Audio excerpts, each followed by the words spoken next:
Nous allons parler de relations amoureuses. Vous êtes en train de manifester votre personne spécifique. Vous êtes en train d'affirmer, de visualiser que vous êtes déjà avec elle, qu'elle vous appelle tous les jours, qu'elle s'occupe de vous, qu'elle est vraiment parfaite, etc., etc. Le piège, c'est de vouloir manipuler la 3D, comme pour toute manifestation.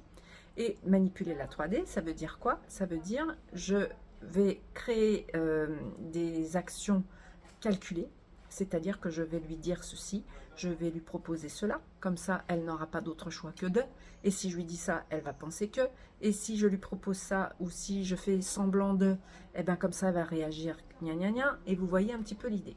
Pourquoi ça ne marche pas? Parce qu'encore une fois, votre 3D actuel, c'est le résultat de vos anciennes croyances, de vos anciennes pensées. Donc on travaille d'abord son monde intérieur, son self-concept, avec des affirmations et des croyances du genre que je mérite tout ce que je désire, je suis la meilleure version de moi, ma personne spécifique m'adore, elle ne pense qu'à moi, etc. Ça d'accord, mais dans la 3D, si vous voulez agir de façon calculée, de façon planifiée, ça paye très rarement et en plus vous allez faire des stratégies avec encore une fois des choses qui ne sont pas spécifiquement vous, c'est-à-dire que vous ne serez pas complètement authentique puisque vous aurez des actions qui visent à produire un effet et malheureusement la plupart du temps vous calculez les choses et si ça fonctionne, vous ne serez pas aimé pour qui vous êtes vraiment mais pour qui vous avez fait croire que vous étiez. Alors qu'en étant authentique tout le temps et en laissant faire un peu les choses, en se disant bah, cette personne, je la désire évidemment, mais je travaille d'abord sur moi et c'est ainsi que je vais l'avoir, entre guillemets, près de moi et l'avoir dans ma vie.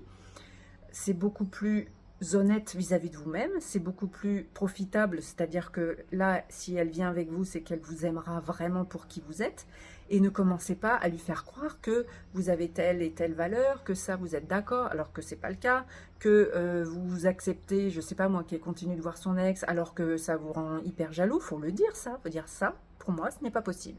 Et quand vous aurez réellement dit qui vous êtes vraiment et ce que vous désirez vraiment et ce que vous ne pouvez pas accepter, là, la relation elle aura une chance d'être viable et durable. Si vous continuez ou si vous faites une stratégie, entre guillemets, avec des calculs et que vous n'êtes pas authentique, c'est voué à l'échec.